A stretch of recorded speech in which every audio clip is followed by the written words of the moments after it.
What is creative versus logical thinking? Creative thinking helps us to think of several different solutions to our problem. Logical thinking helps us to think about the advantages and the disadvantages of each solution. It's important to use both logical and creative thinking when coming up with solutions. When thinking of solutions, it can be useful to think about what advice you would give a friend if they are going through the same problem. Let's start with creative thinking.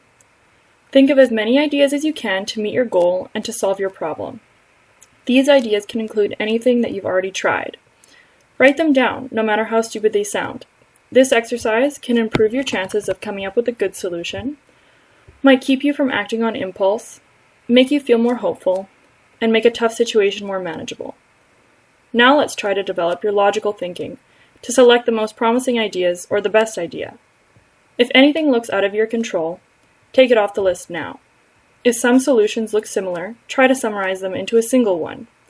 Evaluate all alternatives without bias.